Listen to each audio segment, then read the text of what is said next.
अस्सलाम वालेकुम। Welcome to my channel E4U activities. Dear viewers and subscribers, सबसे पहले मैं आप तमाम का शुक्रिया अदा करूंगा कि आपके साथ और आपके इंकरेजमेंट की वजह से मेरा चैनल E4U एक्टिविटीज मोनेटाइज हो गया है और ये बहुत कम वक्त में जो है तो मोनेटाइज हुआ है और इस सब का क्रेडिट्स जो है आप तमाम व्यूअर्स को जाता है।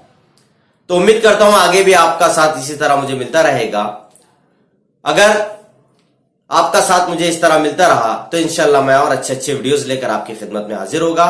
तो आप अपने कमेंट्स के जरिए जरूर मुझे बताते रहे कि आपको मेरा ये चैनल कैसा लग रहा है। और मैं फिर दोबारा आपसे गुजारिश करूंगा कि अगर आपने अभी तक मेरा चैनल E4U एक्टिविटीज सब्सक्राइब नहीं किया है, please subscribe my channel and share with your friends and students. आज मैं लेकर आया हूं क्लास 10 3.4 लेट्स मार्च इस स्पीच का उर्दू और हिंदी एक्सप्लेनेशन लेकर। यह एक स्पीच है जो कैलाश सत्यार्थी, जिन्हें अमन का नोबेल प्राइज मिला था मलाला यूसुफजई के साथ, जिस वक्त उन्हें यह अवार्ड मिला था उस अवार्ड सेरेमनी में उन्होंने जो है ये स्पीच दी थी। उस स्पीच के जो है तो इस सबक के अंदर आपको इस किताब के अंदर शामिल किया गया है और इसे शामिल करने का यह मकसद है कि जो वर्क, जो काम, जो तहरीक कैलाश सत्यार्थी चला रहे हैं, इसकी अहमियत का अंदाजा आपको हो और आप भी उस तहरीक से जुड़े। इसलिए जो है इस स्पीच को आपके टेक्स्ट बुक्स में शामिल किया गया है। ये तकरीर है जो उन्होंने अपने नोबेल प्राइज हासिल करने के दौरान दी थी।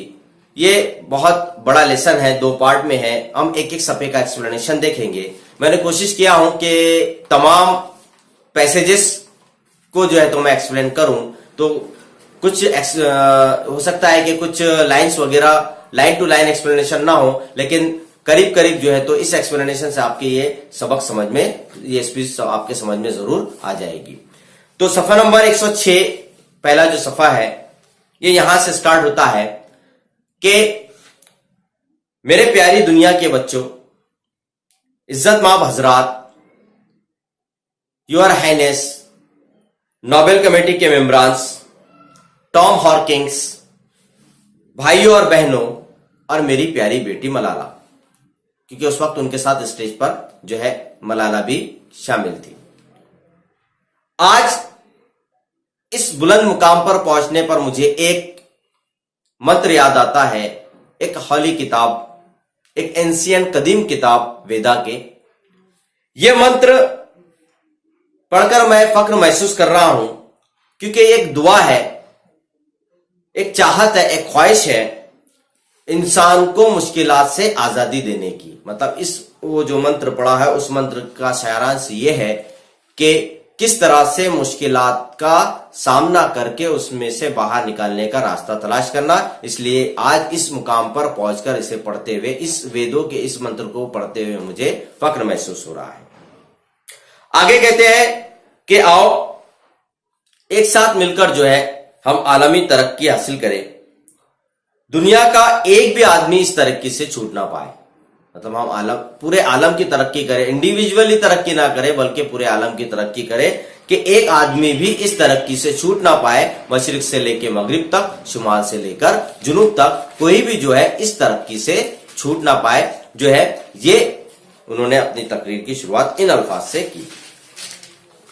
आगे कहते हैं अगले पैराग्राफ में कि आओ लेट अस स्पीक, आओ मिलकर बात करें, हमारे अजदाद के तजुर्बे से सीखे ऐसी मालूमात हासिल करें जो हम सबके लिए फायदेमंद हो। मतलब हमारे बुजुर्गों ने अपने तजुर्बात की बिना पर जो मालूमात हमको दी है जो हमारे लिए बहुत फायदेमंद है, आओ हम उसके बारे में मिलकर बात करें।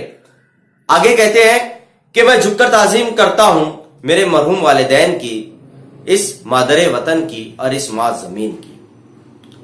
गर्मजोशी से मुझे याद है कि हजारों बार जब मैं किसी बच्चे को मैंने गुलामी से आजाद कराया तो इसकी आजादी की पहली मुस्कान में मुझे खुदा की मुस्कान नजर आई।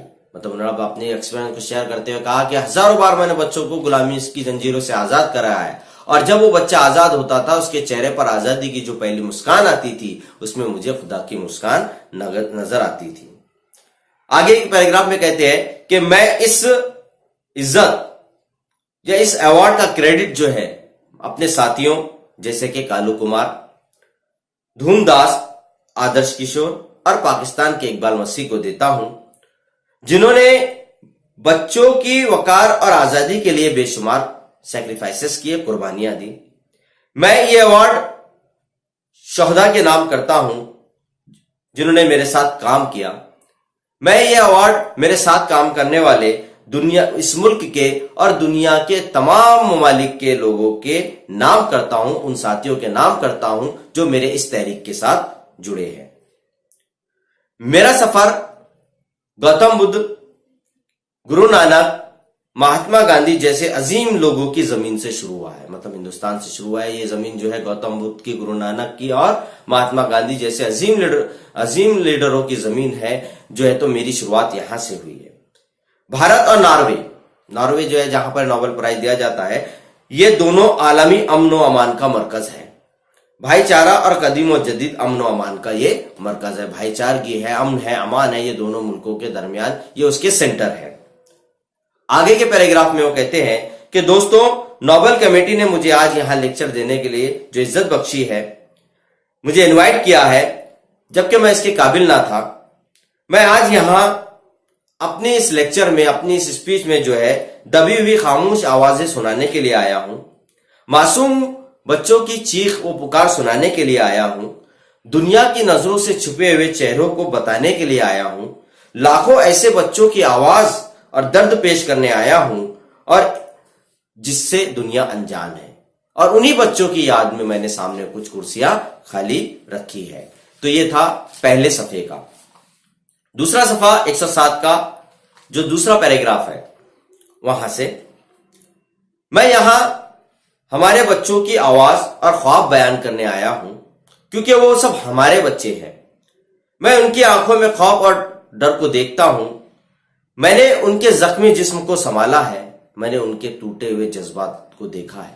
मतलब ये जो गुलामी की जंजीर में कैद बच्चे होते हैं, उनके बारे में अपने एक्सपीरियंस को बयान कर रहे हैं।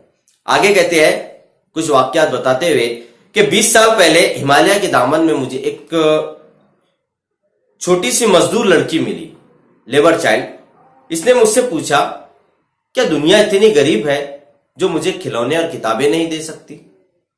इसके बजाय इसने मेरे हाथों में जो है हथियार और औजार, काम करने के औजार दे दिए हैं। क्या दुनिया इतनी गरीब है? आगे दूसरा वाकया कहते हैं कि मैं एक सूडान के छोटे से सिपाही से मिला, जिसे दहशतगर्दों ने अगवा करके दहशतगर्द बना दिया था। तो इसकी पहली ट्रेनिंग में इसे अपने फैमिली और अपने फ्रेंड्स को कत्ल करने के लिए जो है तो फोर्स किया गया। तो उसने मुझसे पूछा कि इसमें मेरी क्या गलती थी? दोस्तों, तमाम अजीम मज़ाहिब हमें सिखाते हैं कि बच्चों की देखभाल करो, उनकी परवरिश करो। जीसस ने कहा कि बच्चों को मेरे पास आने दो, उन्हें मत रोको, क्योंकि खुदा की बादशाहत जो है, खुदा का विजडम जो है, वो इन बच्चों पर ही टिका हुआ है। मुकद्दस कुरान भी कहता है, कुरान की एक आयत भी कहती है कि गरीबी की वजह से तुम अपने बच्चों को कत्ल मत करो। आगे के पैराग्राफ में कहते हैं कि दोस्तों, दुनिया में बच्चों के ख्वाबों को तबाह करने से बड़ा कोई दहशतगर्दी वाला काम नहीं है। यानी दुनिया में अगर सबसे बड़ा आतंकवाद का कोई काम है तो वो बच्चों के सपनों को तबाह करना है। मैं ये मानने से इनकार करता हूं कि मंदिर, मस्जिद, चर्च और दूसरी इबादत गाहों में बच्चों के ख्वाबों के लिए जगह नहीं है। मैं इस बात को मानने से इनकार करता हूं।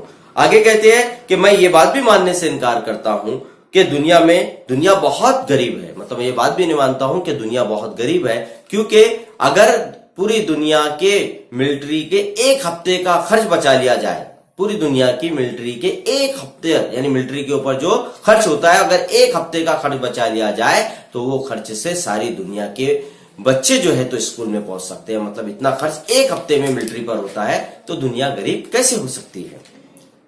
आगे कहते हैं कि मैं ये भी मानने से इनकार करता हूं कि लॉ, कॉन्स्टिट्यूशंस, पुलिस, जज हमारे बच्चों की हिफाजत के काबिल नहीं है। मैं इसे भी मानने से इनकार करता हूं।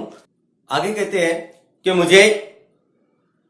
मैं ये भी बात मानने से इनकार करता हूं कि गुलामी की जंजीरें आजादी की चाह से ज्यादा मजबूत होती है। अगला सफा सफा नंबर 108 यहां से स्टार्ट होता है कि मेरी जिंदगी का सिर्फ एक ही मकसद है कि हर बच्चा आजाद रहे, तरबियत और तरक्की के लिए आजाद रहे। वो आजाद रहे खाने सोने और दिन की रोशनी देखने के लिए, वो आजाद रहे हंसने और रोने के लिए, वो आजाद रहे खेलने और सीखने के लिए, वो आजाद रहे स्कूल जाने और सब काम करने के लिए, वो आजाद रहे ख्वाब देखने के लिए। यही मेरी जिंदगी का मकसद है। फिर आगे कहते हैं कि मुझे कुछ खास मौकों पर ऐसे बहादुर लोगों के साथ काम करने का मौका मिला जिनका मेरे जैसा ही मकसद है, जो कभी डर, धमकी, हमला वगैरह के डर से उन्होंने कभी अपने काम को जो है नहीं रोका। मतलब उनको हमले की, डर की, मार की, यानी हर किस्म की धमकी दी गई, लेकिन वो अपने मकसद से कभी पीछे नहीं हटे। तो मैं मेरे जैसे मकसद रखने वाले लोगों से मिला। आगे कहते हैं कि हमने 2 दहाइयों में काफी तरक्की की है। हमने ना स्कूल जाने वाले ऐसे बच्चों की तादाद की आधी कर दी है। जो बच्चे स्कूल नहीं जाते थे ऐसी बच्चों की तादाद हमने आधी कर दी है। हमने बीमारी और भूखमरी से मरने वाले बच्चों की तादाद आधी कर दी है। हमने लाखों बच्चों को मरने से बचाया है।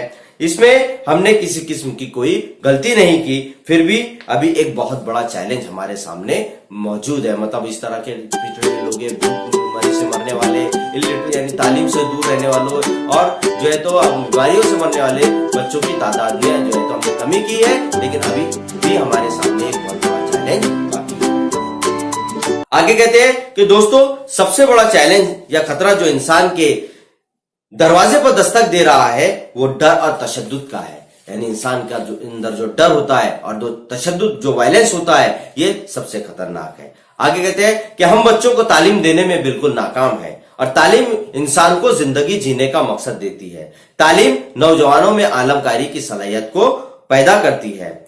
आगे कहते हैं कि मैं इस दिन से डर रहा हूं कि जब वो दिन दूर नहीं जब इस नाकामी का नतीजा हमारे सामने आएगा जो हमारे समाज में बेपनाह तशद्दुद भर देगा और ये इंसानियत के लिए खुदकुशी करने जैसा होगा।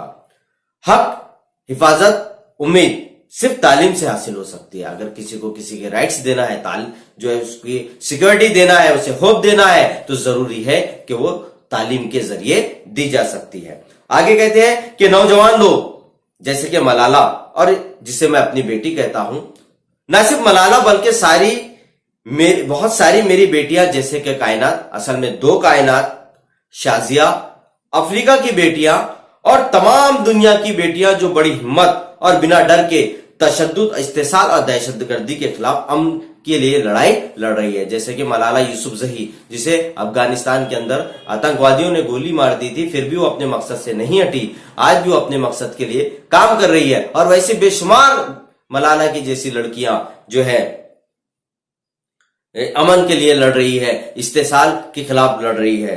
फिर यहां सफा नंबर 109 स्टार्ट होता है। सफा नंबर 109 की तीसरी लाइन से, इनका हल तलाश किया जा रहा है, लेकिन इसका हल हमें कॉन्फ्रेंस में बैठकर फिक्र करने से या दूर बैठकर इलाज सोचने से हासिल नहीं होने वाला। मतलब बड़ी बड़ी कॉन्फ्रेंस करके कि ये मसले को कैसे हल करे, तो ये सोचकर ये मसला हल नहीं होने वाला। और आगे कहते हैं कि वो छोटे ग्रुप्स या लोकल ऑर्गेनाइजेशन या इंडिविजुअली तौर पर काम करते हैं।